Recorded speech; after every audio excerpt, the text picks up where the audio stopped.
So if you're watching this tutorial, this presentation, it's because you're ready to start submitting to music libraries. I realize that I really want to have a sort of step 1 to step 100 for how to really succeed with submitting to music libraries. We have many different chats, especially in our business section here in Sync Academy, where we talk to real producers who have gotten accepted, got their first contract with libraries. So they talk about what worked for them, what didn't work for them.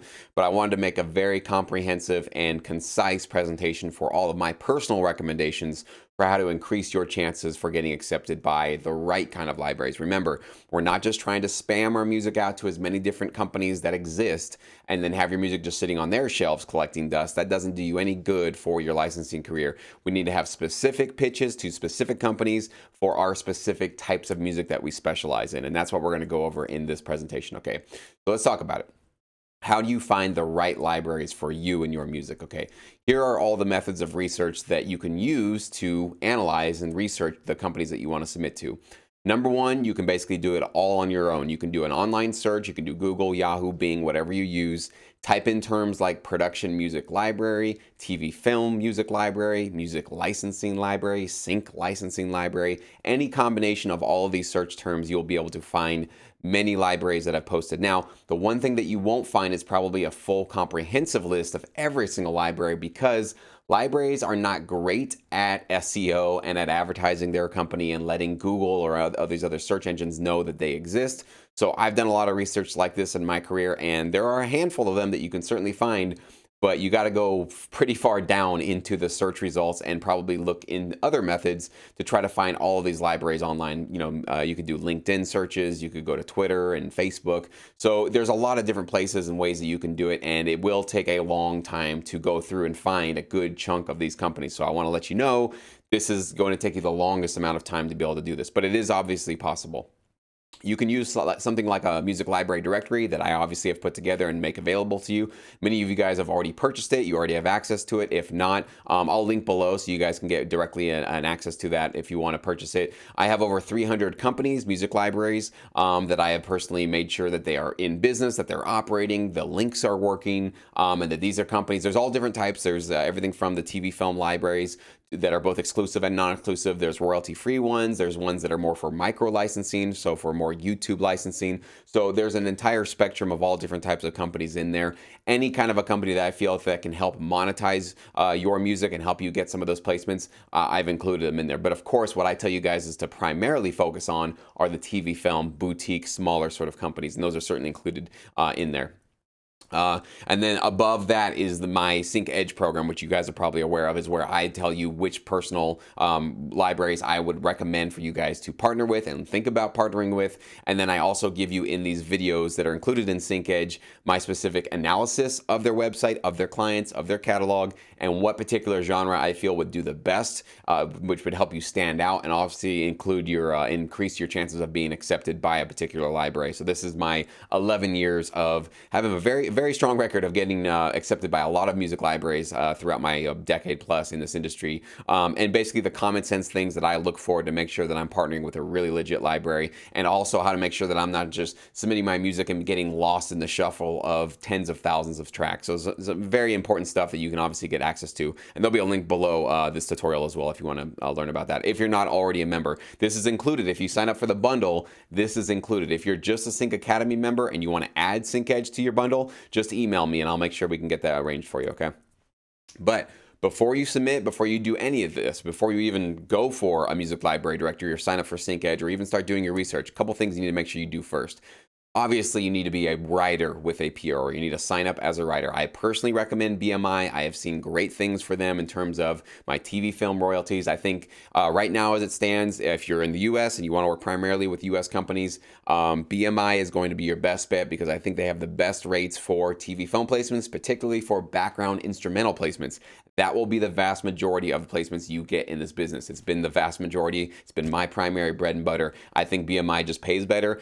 ASCAP is probably better if you're more of an artist, a band, you're wanting to go on tour, you want to do more networking, you want to work with labels and that kind of side of the industry. ASCAP, I think, is a better fit for you.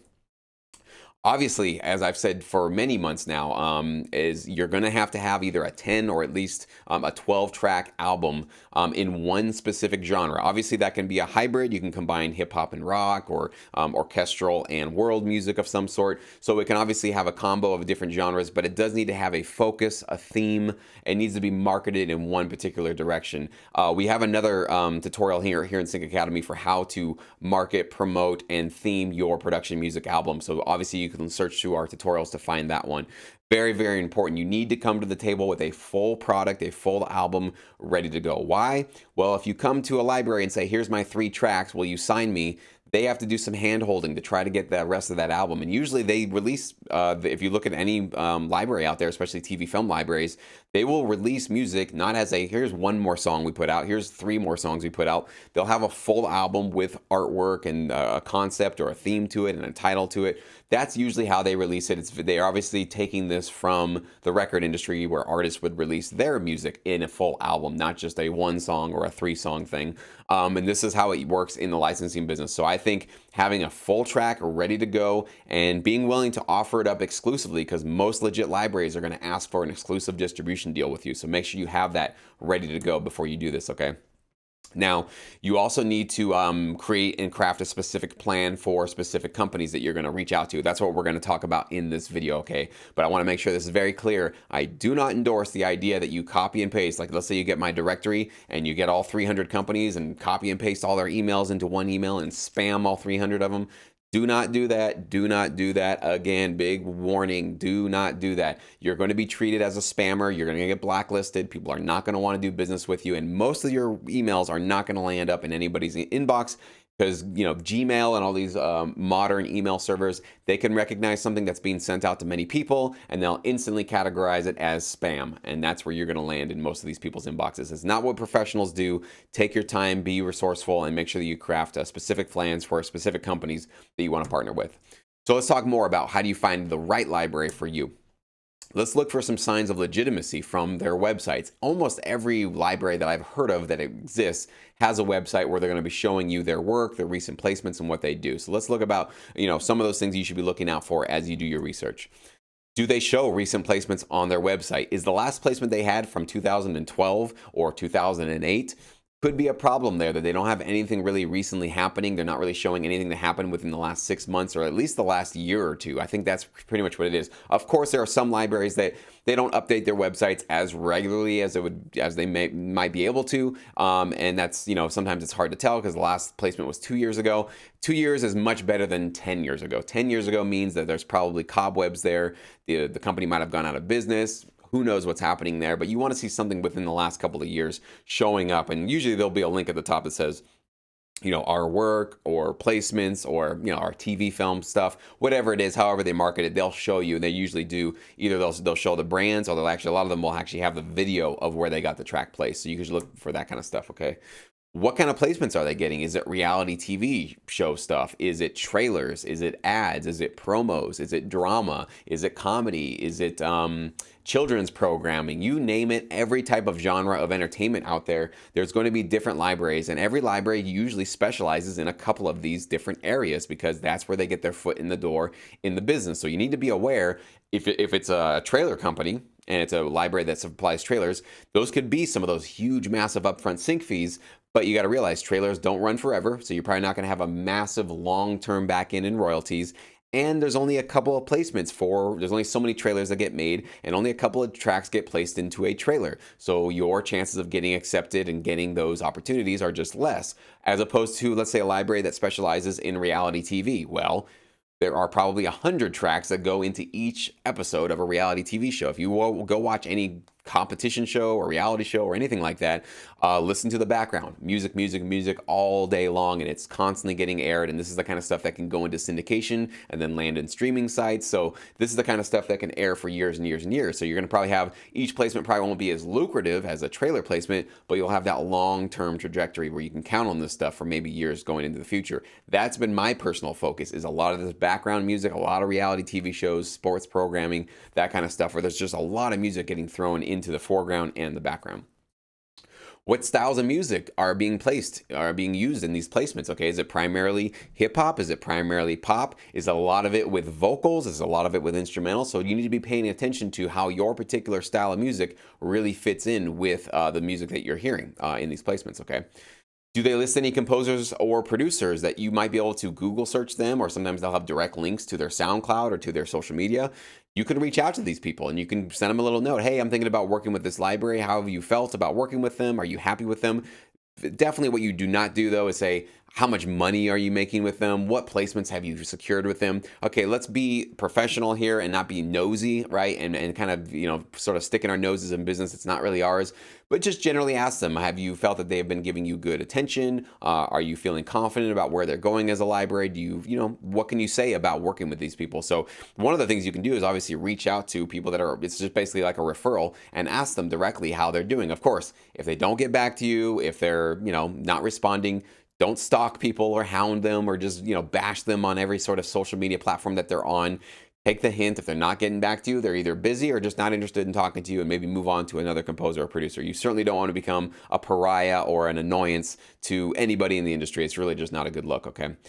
Maybe on the website of the library you're researching, there might be an FAQ or a term section where it actually will spell out some of them do. I wouldn't say a lot, but I'd say 25 to 40% of them will put right on their website, here's what we look for. We offer exclusively. I don't think you'll ever find any of them that'll tell you exactly what they're going to offer in terms of consideration fees, but some of them will say, for particular tracks that we find extremely valuable, we will offer consideration fees, and they'll maybe just put that out there. They'll probably put the length of how long they expect tracks to be exclusively held with them, if it's going to be in perpetuity or if it's going to be a certain time period. So obviously do your research and know what you're getting into before you even craft that submission email. It's a really good thing to be aware of this stuff.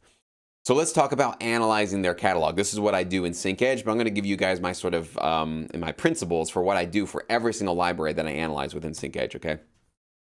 Most libraries that you research will have public catalogs for you to browse. A lot of times they'll use Source Audio. That's a very popular platform, but sometimes they have their own proprietary platform where they just have all their music in an online catalog where you can search them by genre, by mood, by release date. You can check out what they've been doing most recently, a very valuable thing to be aware of. But if they don't have it, and there are some companies that only have private catalogs and they don't allow the public to see them, do not, again, big warning, do not try to create some sort of a private account or set up something secretly trying to gain access to their catalog. That is for their clients only. It is not for you as a composer. It's not for you as a producer, okay? I do not want to be responsible because I do educate thousands of producers on how to succeed in this industry. I don't want libraries thinking that I'm sending all these producers to their websites to create secret accounts and create problems for them. They have their catalog on private for a reason. If you're seeing that and you can't hear their music, but you want to hear what they've done, that's the next step you would do is go look at their placements, their work, whatever they're showing off, or maybe look up on Twitter or on Facebook or on YouTube to see if they've shown off some of the recent placements. That's how you can hear some of their music. That's the way to do it. Not trying to be sneaky and pretending to be a client to go look at this stuff. Please do not do that. Okay, let's be respectful of these companies. Spend some time as you're going through the catalog if you can listen to it. I think 95% of them you'll be able to do this, okay? Spend some time listening through various genres in their catalog to notice what is lacking. A lot of times in SyncEdge, when I go through a lot of this, I'll hear a lot of dated music that sounds like it was hot in 95 or 2006. Sometimes I'll notice that the mixes are a little bit weak. They're not really that loud. Or the samples they're using, like if there's a rock album, but whoever produced those songs, the drums just sound really fake and MIDI, almost like kind of like a cartoonish, almost childish sound. So obviously that could be a major weakness for them, where if you're a rock producer and you want to come in and fill that void and increase their catalog quality, come in with better sounding samples, right? There's so many different things. Some tracks I've heard also, they've been completely loopy. You can tell the producer just copied and pasted the same thing over and over again. So if you come in and you're providing this growth and this development and all these different options for their clients to place your tracks, that's another strength that you're bringing in, okay? What is strong about their catalog? There might be some things that are really, really well done, really well crafted, really well mixed, produced, mastered, whatever it is. Notice that kind of stuff to make sure that you're at that level or above it. But you do need to make sure that you're paying attention to this stuff, okay? Do you notice any kinds of themes that they tend to accept? So a lot of the libraries, you'll notice when you look at their albums that they release, again, like I said, this is how they release their music.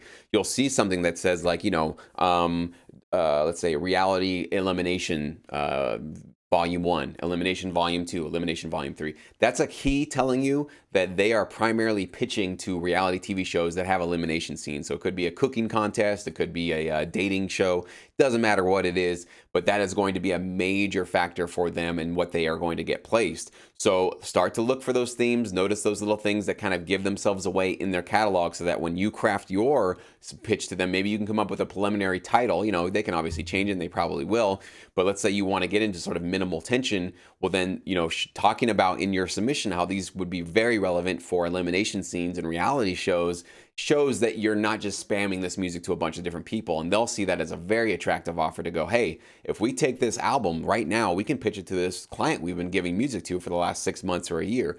So not only do they love you for that you can immediately make them more valuable to their clients, but you're going to be the one that stands out and gets those placements as soon as possible. Okay, so these are the kind of things that you should be paying attention to. I do recommend you stay away from oversaturated genres in their catalog. So a lot of times you'll log in and you'll look at, like, hip hop is probably the most common example I've seen. And you click on hip hop in their source audio website, and you realize that there are 30,000 hip hop tracks. Should you submit the next 12 tracks in their group of 30,000? I don't recommend it, because you're just now going to be a very small number, a very small fish in a huge pond. Okay, so try to stay away from the things that they might be getting a lot of placements in that one. You don't want to basically rush into that kind of a thing. I think rather than doing that, look at how, if you're primarily a hip hop producer, look at maybe how you can incorporate a hybrid style. Like maybe you throw some rock guitars on there, you have some orchestral elements put in there. Maybe you can put in a world sound on top of your hip hop beat. Look for that kind of an angle where you basically carve out a little bit of a unique sound for yourself, still within what they do. That obviously hip hop is getting them placements, otherwise they wouldn't have 30,000 tracks, but try to really carve out a little unique signature sound for yourself. That's how you're going to stand out and really do well. Okay. On the flip side of that, obviously you need to stay away from undersaturated genres. So if you do something out there like, death metal polka, and you look at their catalog and you're like, hey, they have no death metal polka. Let me give them an album's worth. That way, if they ever need this, I'll be the only one that gets all the placements. Theoretically, I understand that approach, but there's probably a really good reason why they have zero death metal polka. It's because there's no use for that with their clients. There might be use for it elsewhere, but again, you're talking about this particular library and their particular clients. So you don't want to go for something that is basically non-existent or has like 1 or 2 tracks, because yeah, you might stand out and have the most amount of tracks in that particular genre, but if it's not high in demand, that's another recipe for your tracks to just collect dust. Okay, so that's pretty much common sense stuff, but this is the kind of stuff, guys, that most producers are not aware of. They have no idea how to think about this. So the fact that you're now aware of it with this particular tutorial puts you ahead of 98% of all of other producers that are trying to get accepted by libraries. Okay, let's talk more about how to analyze a catalog. So what you want to do is you want to find the golden zone. This is basically what I try to do with every single SyncEdge library video recommendation that I put out. Okay, what is the golden zone? It is essentially a genre that only has a few tracks. There are some, not zero, but a few tracks, and it's also a genre that has a high chance of landing placements with their clients. Okay, I've been basically hinting at this throughout this entire presentation, but we're going to talk about exactly how to nail this golden zone. Okay, so obviously this is the best way to carve out a lucrative niche for yourself, because if they have, let's say, 50 or 100 tracks that are maybe, let's say, hip hop rock, not a lot, but there's a significant amount of them, at least a couple of albums worth. And you also see with their placements that they're doing a lot of hip hop work. There's a lot of hip hop placements getting secured. This is where your golden zone is. So you're not going to get lost in the oversaturated crowd where there's just tons of regular hip hop. You're not going to get lost in an undersaturated section where there's nothing going on. You find this golden zone where it's licensable, it's useful, but it's underserved, right? And that's how you can really come in and become a hero and a superhero, really, for this library and for yourself. So this is really where you're going to find and create that niche just for yourself and create a brand, essentially. So when people think, hey, I need hip hop rock, who do I go to? You're the producer, or whatever your genre happens to be. You're the one that they think of, okay? That's why I've always told you guys, you can't be all things to all people. You can't come to the library and go, hey, I noticed you do 18 different genres. That's great, because I also do 18 different genres. You see how you cannot carve any sort of a niche out for yourself that way? You cannot make any headroom with that kind of approach. You need to zero in, focus in on your one particular sound, your one particular genre, and get really, really, really damn good at it and be the best at it, and then supply some undeniable high quality music for a library. This is what smart producers do. This is what successful producers do. So you guys now are aware of that, okay? You have to bring quality tracks that are on par or better than what they currently have. So if they have those 50 to 100 tracks in this sort of underserved but highly lucrative area, you can't be bringing something that's lower or worse than what you hear in that catalog. And I know this is obviously easier said than done. You need to be brutally honest with yourself. This is why having feedback services is very, very critical. This is why in Sync Academy, if you're a Sync Academy member, you should be taking advantage of the Feedback Corner group. That's why I've created it. That's why it's here, so that you can get some positive feedback from libraries. You're not going to always get, and probably very unlikely, you're going to get detailed feedback from a library owner telling you why they didn't like your tracks or why it wasn't working. That's why Sync Academy and obviously the Syndicate, when I give you feedback, exists. I know that there's a big underserved part of our community here when producers and composers really need to get valuable feedback. So take advantage of the resources that you currently have access to, okay? And I said before, you can't be all things to them. Dive into your niche and crank out tons of high quality tracks. This is how I got started. When I first got accepted by my first library, I was not all of these different producers, all these different genres, okay? I was just the hip-hop rock guy. I basically had a little bit of a Linkin Park sound with some hip-hop thrown into it, but definitely rock. I mean, I was plugging in my guitar and cranking out a distorted guitar on almost everything that I was doing in the beginning.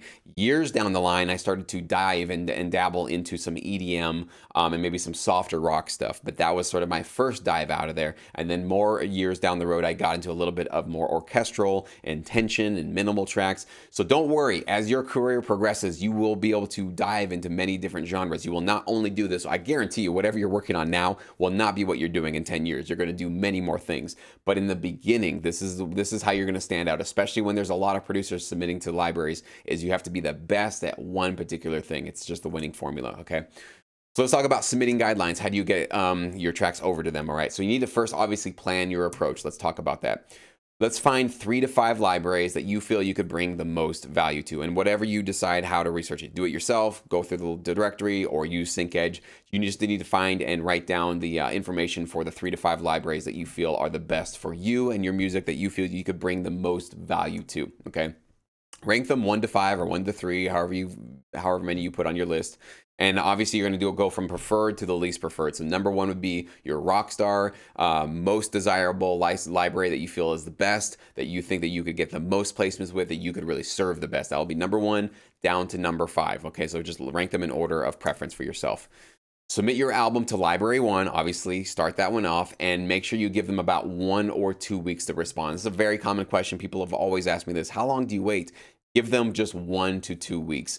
Usually a library that is open to submissions, that is available to listen to your music, and is blown away by what they're hearing, is going to get back to you within 1 to 2 weeks. In fact, most of my success stories with SyncEdge are from members that get a response within 24 to 48 hours. A lot of them actually within an hour or two. You would be surprised how quickly, if your music is high quality and the library is interested and available to bring you on board, how quickly they will get you on board, give you a phone call, and pass you over a licensing contract. It can happen very quickly. So I think this stuff doesn't need to last more than 1 to 2 weeks. But again, we're submitting to one library, okay? We're not spamming all 5 libraries at once, are we? This is one library. And yes, this is going to take longer than submitting all of your tracks to all 5 libraries. But what you don't want to have happen is, let's say you did that, and this has happened. I've actually had stories from students tell me this. They sent the same album to multiple libraries. Multiple libraries got back to them. So what kind of position that puts you in? You think, oh, that's great. I can kind of pick and choose who I want to work with. Yes, but then you also get to pick and choose who you're going to piss off immediately on day 1, because you've just done a bait and switch. You just told all these different companies you would work with them. 2 of them or 3 of them get back to you. Now you have to make enemies out of 2 of them. They're going to see you as a flake, okay? As somebody that says he's going to do something but doesn't actually do it. You don't have room to make enemies or get yourself blacklisted in this industry. So this is the more patient way, but again, this is the smart and more professional way to be taken seriously by libraries, okay? If you don't get any response within that 1 to 2 weeks, send 1 follow-up email, and you want to forward your previous submission email. Okay, so if you if you get the music library directory, I have those submission email templates for you. You plug and paste, obviously, please, common sense. I've highlighted the parts in red where you need to insert the library name, your information, your links, okay? Please don't just copy and paste that and send that along, because you'll make you and I look very, very foolish. Okay, make sure you take just a couple of seconds. I've thought out all of the sort of key things you should be including in those emails, but put that information into your email. Okay, so if they don't get back to you, you can be as patient as you want to be. 1 or 2 weeks. You want to wait for the full 2 weeks, that's fine.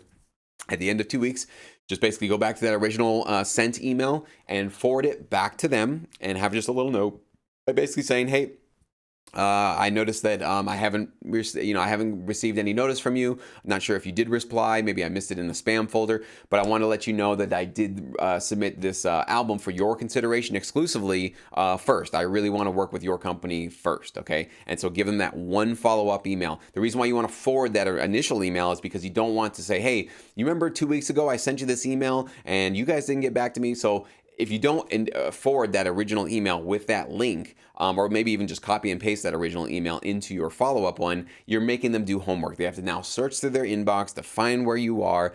Don't do that to them. Create as little friction as possible and make sure you get right to the point with these emails, okay? And then after that, and some people say like, well, should I say like, hey, I'm going to move on to another library if you don't respond? You can let them know that. It's not a threat. You're just like giving them sort of a right of first refusal to say, I really want to work with you guys. I'm going to give you guys one more week to let me know if this is something that could be useful for you. Otherwise, I will have to move on to other libraries to find a home for this album because I think it's very licensable. I think it's very valuable. You can absolutely do that. That's not a threat. That's not you trying to, play tough or anything like that. You're just letting them know, I really value you guys and I'm only shopping this to you right now. I really want to partner with you. But if I don't hear from you, I want to just, fair game. I will be moving on with this album. It's absolutely something you can put in that if you'd like to. And then after that follow-up, you give them just 1 week. Okay, I don't even recommend 2 weeks at that point. Just give them 1 week to maybe get back to you. If they don't respond to you within that, time to call it quits, move on to library 2, and then you repeat these 3 steps that are above here, okay? Go to number 2 on your list.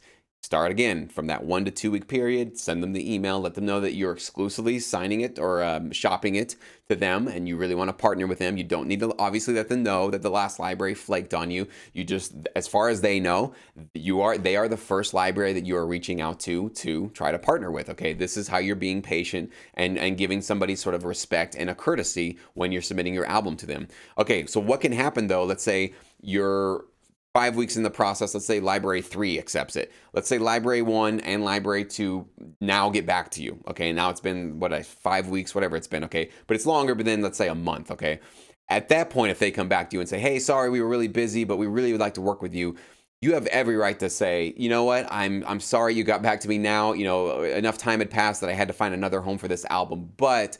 If you really want to work with me, I would be more than happy to maybe create another album just like that one I submitted to you if that was really licensable. Or if there's something that's even more relevant for your clients, let me know. Let's get this party started. I'd love to work with you, okay?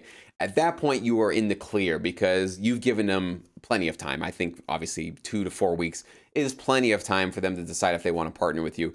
And I've actually had one student in particular who submitted to a library 4 months later got the acceptance email. Okay, and now obviously at that point he had already moved on to another library. He'd already worked on a couple of albums by then, but he just said, hey, you know what, and they understood, of course, 4 months late. They just were busy with a whole bunch of opportunities and custom jobs they were working on. It happens in this industry. And the library was more than understanding about that to say like, yeah, we totally expected that album would probably be gone by now, but we loved your talent, we loved your work ethic, and we'd love to work with you. So, don't sort of write these libraries off. If they don't get back to you within 2 to 4 weeks, don't think that all hope is lost. You'll be surprised. Some of these people will get back to you. It just might take them a little bit longer depending on how busy they are and what they're working on with their companies, okay? If they all say no, let's say you have all 5 libraries and all of them are saying no and none of them are responding and you're kind of in this like, what did I do wrong? Where do I go from here? Let's talk about that. All the various reasons that a library and in multiple libraries, let's talk about that, are not getting back to you or just saying, no thanks, it's not really right for us. Let's just talk about that.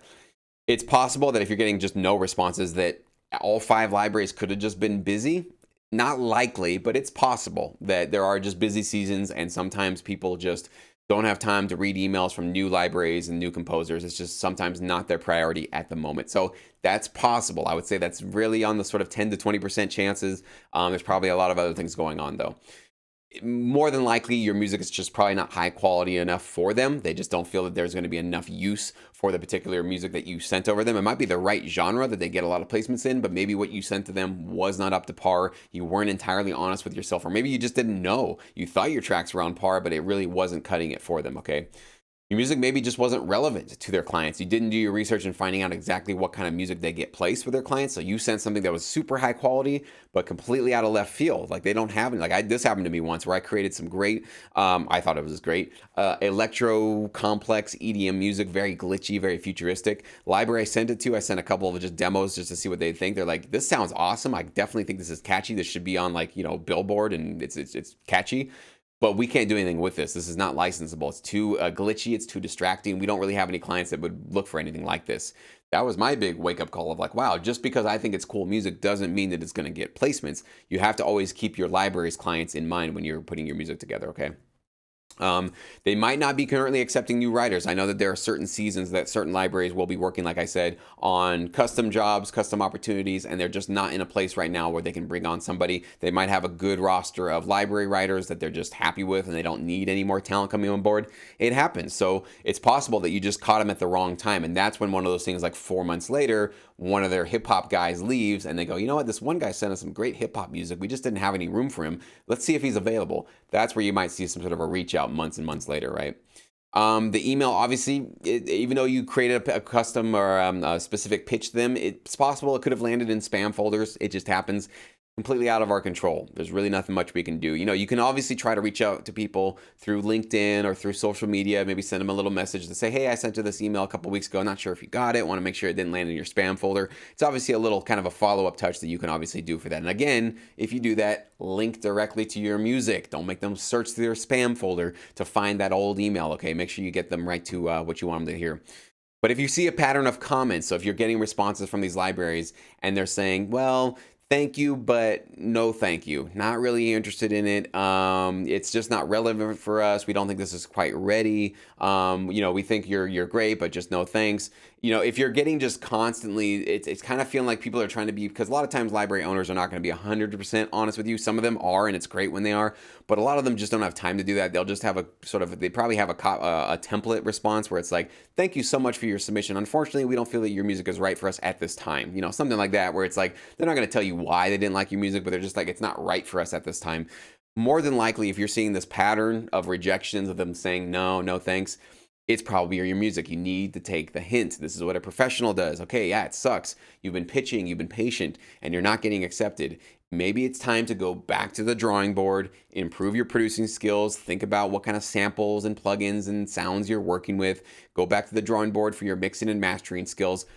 You're in luck, because if you're in Sync Academy, you have access to all of these tutorials and all of these tools that we provided for you here on this platform. This is who I created Sync Academy for. It's for those producers that know they need to take their productions to that next level. And if you're getting a lot of this pushback from libraries and you're seeing it over and over again, it's tempting to want to say, well, they just don't understand talent. And, this is what a lot of artists and bands do. Oh, it's just because they didn't understand my genius. I get it. It never feels good to get rejected. I've been rejected, guys. I've been there, and it always sucks. It never feels good, but it is the best thing for you sometimes. And a lot of times, unfortunately, you don't get the truth from somebody. You don't get the truth from a library. You don't get the truth from, somebody who you're trying to partner with. But sometimes you have to kind of just connect the dots yourself and understand, you know what? 5 for 5. I haven't been accepted by any of them. I thought I was on par. You need to do some soul searching to decide maybe I shouldn't be submitting it. I need to go back to the drawing board, go and clean up these tracks, make them more quality, really understand a little bit more about how to produce, how to use my DIW better, invest in better samples, sounds, whatever you feel, what the missing piece might be for your music and your career. Go take the time to do it, because if you don't, and you just keep pushing, and you don't do this sort of very crucial step to go back to the fundamentals, you are not going to last long in this industry. I guarantee you. Even if you do manage to, kind of bust your way into a library with subpar music, what's the difference between your music collecting dust on your hard drive or it collecting dust on a music library's hard drive? It's collecting dust no matter where it is. So this is the kind of stuff. It's not just about getting into a library, but it's about having the best and most high quality tracks that are licensable with a really legit library. So that's what I want to make sure you guys take away from this. And if it takes you 3, 6 months, even a year to go back to that drawing board and get your tracks up to par with where they need to be competitive, do it. Make the time. Create your own Sync 60 challenge. Dive into here to the tutorials in Sync Academy. Go to the feedback corner. Post your tracks as you finish them.